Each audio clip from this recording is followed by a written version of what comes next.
नमस्कार साथियों, मैं हूं डॉक्टर एस के सिंह। आज बात करते हैं एक नए विषय के साथ। आज विषय है hormones, plant hormones, growth hormones या फाइटो हार्मोन्स या प्लांट ग्रोथ रेगुलेटर्स और इसका एग्रीकल्चर में यूज। चलिए विषय पर आते हैं। प्लांट ग्रोथ रेगुलेटर सबसे पहले कहते किसे हैं? The plant growth regulator may be defined as organic compounds other than the nutrient, synthetic और natural, which are active at very low concentration and modify plant physiological process। ये plant के growth and development process को promote कर सकता है, inhibit कर सकता है या मॉडिफाई कर सकता है। तो ऐसे केमिकल को कहा जाता है प्लांट ग्रोथ रेगुलेटर। इसमें दोनों शामिल है, सिंथेटिक और नेचुरल। तो प्लांट हार्मोन क्या है? प्लांट हार्मोन ये जो प्लांट ग्रोथ रेगुलेटर है उसका जो नेचुरल पार्ट है वो कहते हैं plant hormones. And plant hormones are the natural organic compound synthesized in one part of the plants and translocated to another part where in very low concentration they cause physiological response। यानी plant के भीतर पैदा होने वाला जो organic compound जिसका production site कहीं अलग है और एक्शन साइट कहीं और है, और एक्शन साइट पर जाकर वो फिजियोलॉजिकल प्रोसेस को, ग्रोथ एंड डेवलपमेंट प्रोसेस को कंट्रोल करता हो, इसको फाइटोहार्मोन।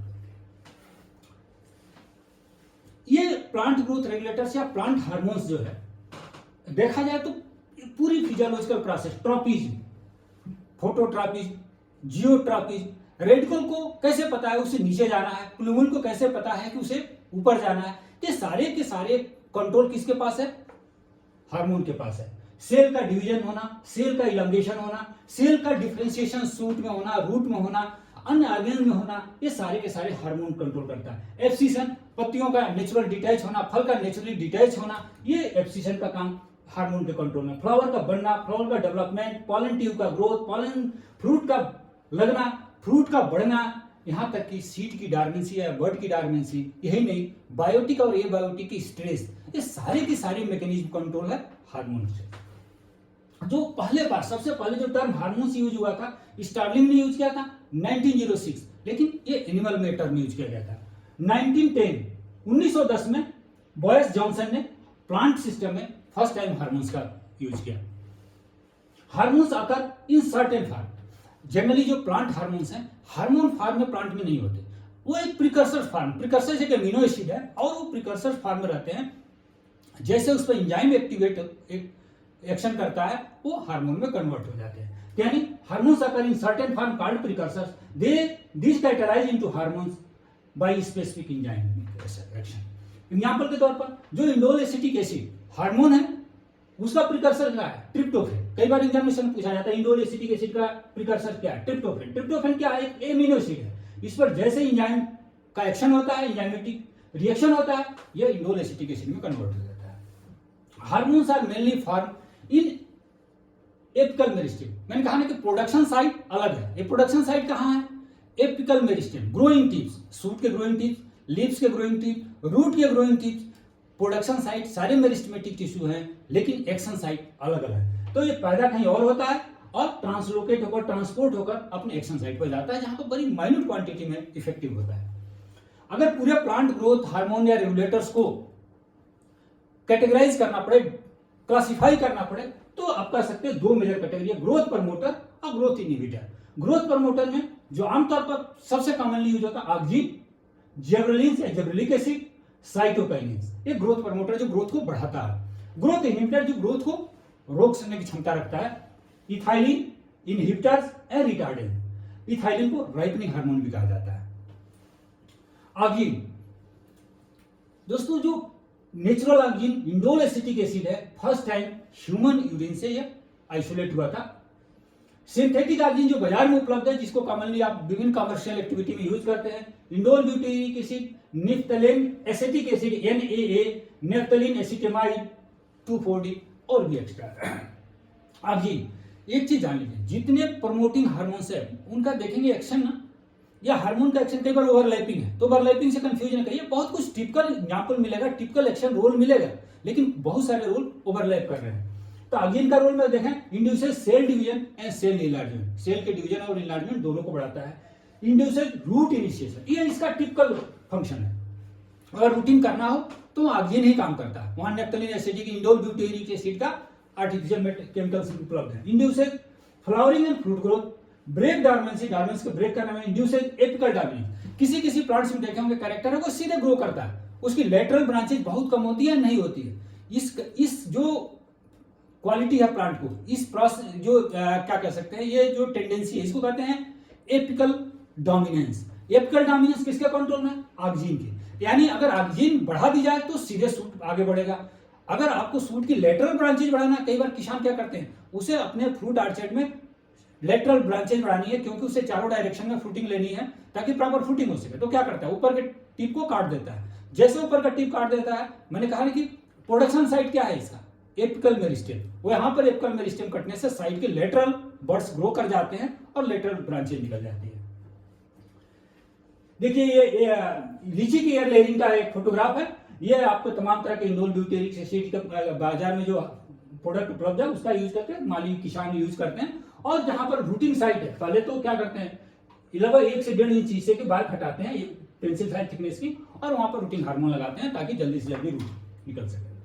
जेबुलिन या जेबुलिक एसिड, इस हार्मोन की इनोवेशन इन्वेंशन बड़ा एक कह सकते हैं ना, एक इंटरेस्टिंग स्टोरी है।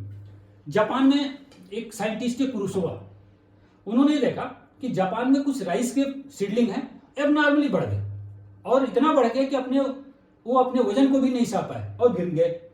फ्लावरिंग फ्रूटिंग की तो बात ही नहीं हुई उसमें। तो उन्होंने उस समय कहा what A foolish seedling.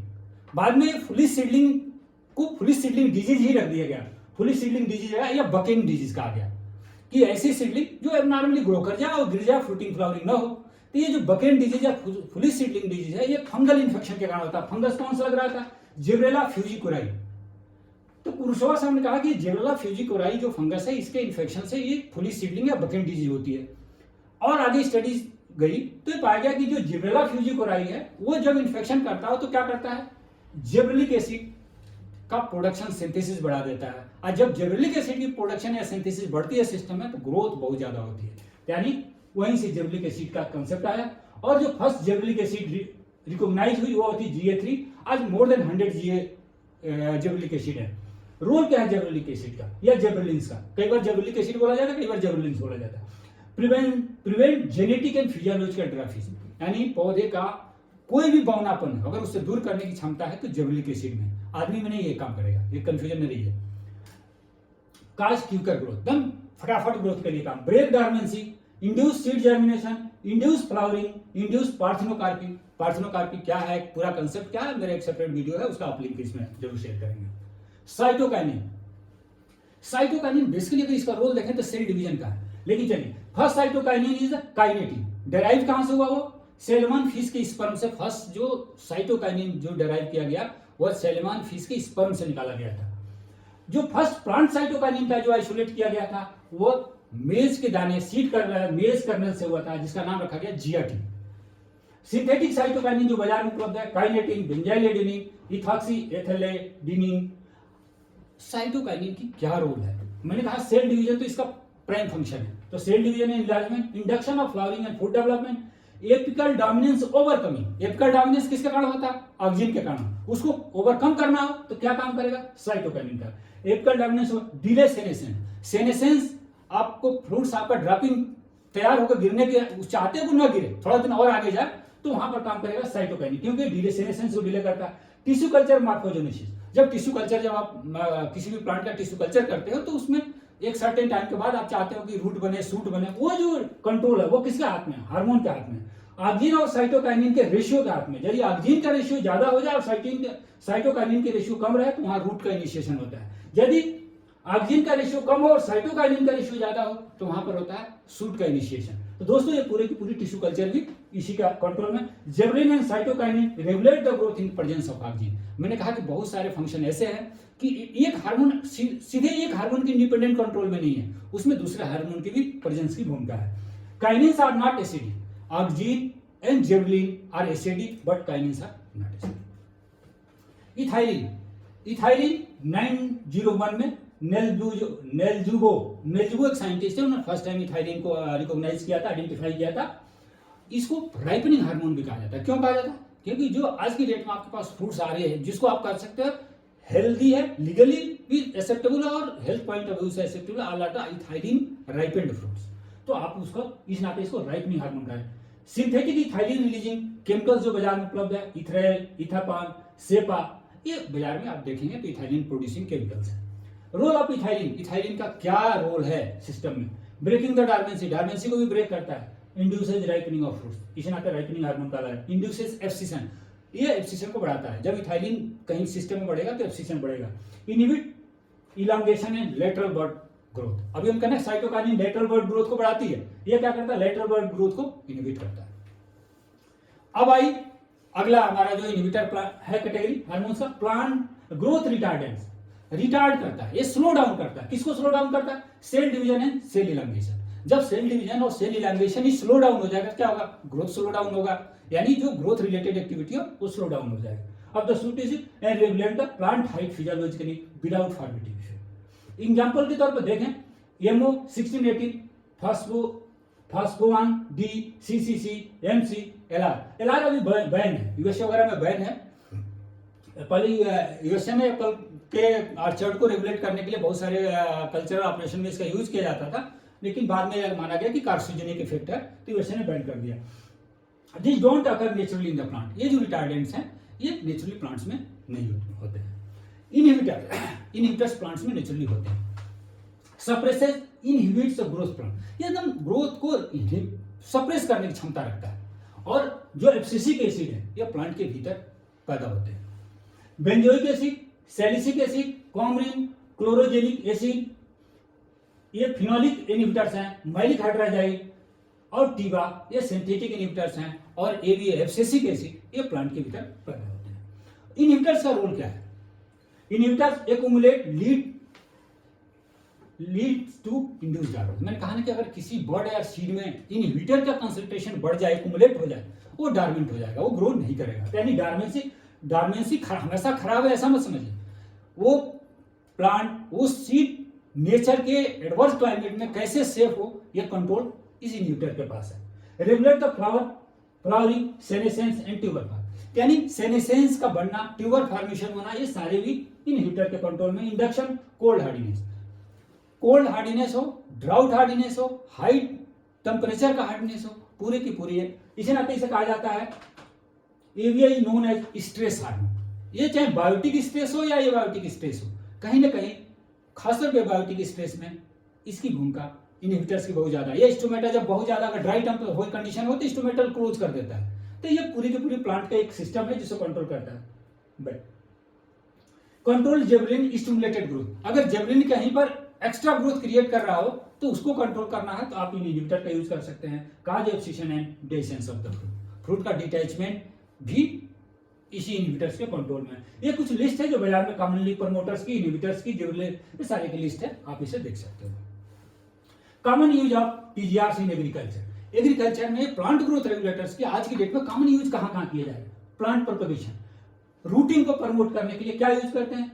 Routing चाहे कटिंग में हो, एयर लेयरिंग में हो, स्टूल लेयरिंग में हो, indole butyric acid, naphthalene acetic acid, indole acetic acid, इनका यूज, ये हार्मोन ऑक्सिन ग्रुप ऑक्सिन है तो ये ऑक्सिन का यूज किया जाता है। Flowering, induction of profuse flowering, 2,3,5 triiodobenzoic acid, TIBA, naphthalene acetic acid and ethrel in pineapple, ये क्या करते हैं? फ्लावरिंग के इंडक्शन में यूज किए जाते हैं। ये फ्रूट के साइज के, नेफ्थलीन एसिटिक एसिड और इथ्रेल का जो यूज है पाइनएप्पल में, ये फ्रूट साइज को भी बढ़ा देता है। अल्टरेशन ऑफ सेक्स एक्सप्रेशन, कई बार क्रॉप में, ऐसे क्रॉप्स में जिसमें सेक्स को चेंज करने के, उसकी बिहेवियर चेंज करने की आवश्यकता पड़ती है ताकि बेटर प्रोडक्शन हो। जैसे आप कुकुरबिट्स के देखा हो, कुकुरबिट्स मोनोसियस नेचर का मेल और फीमेल फ्लावर दोनों अलग अलग है, लेकिन उसकी बाई नेचर उसमें मेल फ्लावर ज्यादा होते हैं। मेल फ्लावर ज्यादा होते हैं तो फ्रूट्स कम लगते हैं क्योंकि फीमेल फ्लावर को फ्रूट लगने हैं। तो फीमेल फ्लावर को कैसे बढ़ाया जाए, इसको अल्टरेशन के लिए, सेक्स एक्सप्रेशन अल्टरेशन के लिए कुकुरबिट्स में माइलिक हाइड्रोजाइड 50 ppm, इथ्रेल 100 ppm का यूज किया जाता है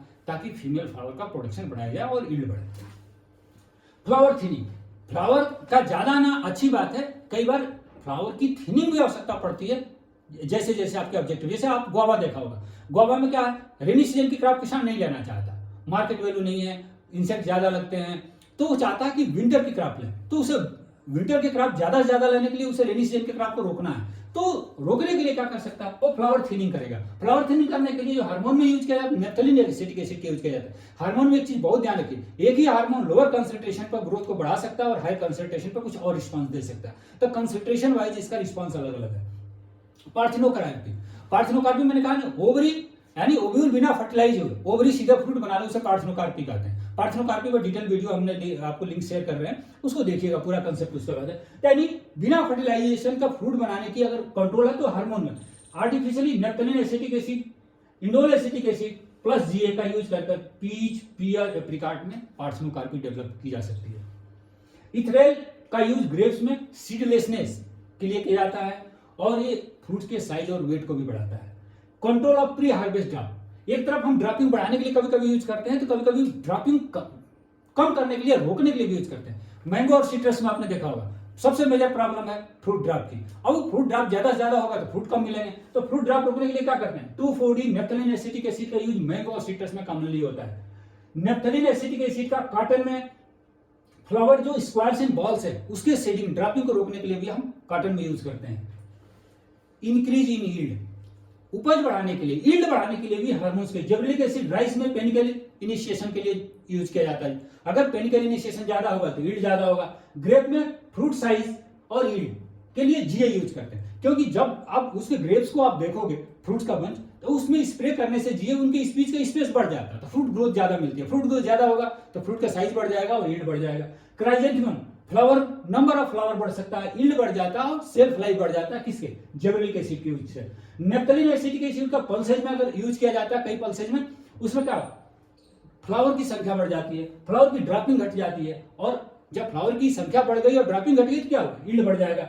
ब्रेकिंग ऑफ डॉर्मेंसी, डॉर्मेंसी को कई बार आपको सीड को जर्मिनेट कराना है तो आपको डॉर्मेंसी ब्रेक करना है। 2,4-D इंडोल एसिटिक एसिड और इथाइलिन का यूज डॉर्मेंसी ब्रेक में। एफसीसन, मैंने कहा abscisic acid fully responsible for formation of abscission layer. Abscission layer क्या है, एफसीसन लेयर कह सकते हो कि आप एक थीन जोन ऑफ सॉफ्ट सेल है, लीव्स की, फ्रूट्स की जो स्टॉक है ना, वहां पे एक सॉफ्ट सेल बन जाती है, और वहीं से पौधा, जब ये पूरा का पूरा नियंत्रण होता है एफसीसिक एसिड में, देन एफसीसन लेयर जैसे बन जाता है, हल्का सा हवा चले या कोई मैकेनिकल झटका लगे तो फ्रूट्स ड्रॉप कर जाता है। यानी एफसीसन जो है वो पूरी की पूरी एफसीसिक एसिड के कंट्रोल में। लेकिन आपको फ्रूट गिरना आपके लिए नुकसानदायक है, तो कंट्रोल करने के लिए क्या करेंगे, indole acetic acid, naphthalene acetic acid, 2,4-D delay the formation of abscission layer and prolong the life of fruits and trees, उसके लाइफ होल्डिंग कैपेसिटी बढ़ा सकता है। Induction of fruit ripening, ethylene is the ripening hormone, यानी Ethrel का use, जो ethylene है उसका use mango, papaya, बनाना, sapota के राइपनिंग में कमर्शियली यूज होता है। Regulation of plant growth and regular gearing, mango में कल्टार रिटार्डेंट है और कल्टार एंड पैक्लोब्यूटेरॉल, उसका यूज किया जाता है, प्लांट साइज छोटा रखता है और रेगुलर बेयरिंग होता है। पंतनगर यूनिवर्सिटी के प्रोफेसर थे, अब नहीं रहे बेचारे, उनका एक बहुत इस पर फेमस रिसर्च था कि दशहरी की कैसे रेगुलर बेयरिंग किया जाए और साइज घटाया जाए, doctor Santram ji. Prevention of sprouting, अब सब जानते हो, कोल्ड स्टोरेज में हम आलू रखते हैं, ओनियन रखते हैं, उसकी समस्या स्प्राउट है, स्प्राउट हो गया तो मार्केट वैल्यू खत्म हो गई, तो उसको रोकने के लिए मैलिक हाइड्रोजाइड का यूज किया जाता है बिफोर स्टोरेज, तो उसे स्प्राउटिंग रूट है। टिश्यू कल्चर, टिश्यू कल्चर में हमने पहले बात की, आर्गिन और साइटोकाइनिन के कॉम्बिनेशन से रूटिंग और शूटिंग करते हैं, तो पूरा टिश्यू कल्चर इंडस्ट्री भी में हार्मोन का यूज है। हर्बिसाइड, 2,4-D बहुत कॉमन हार्मोन है, ऑक्सिन है, लेकिन इसका हायर डोज यूज करोगे तो ये एक ब्रॉड लीफ सेलेक्टिव हर्बिसाइड होता है, जो भी चौड़ी पत्ती की वीड हो या प्लांट हो उनको मार सकता है। तो दोस्तों ये एक समरी ऑफ लिस्ट थी, फंक्शन थी, आशा है पसंद आएगा, पसंद आए तो यार लाइक करो, सब्सक्राइब करो।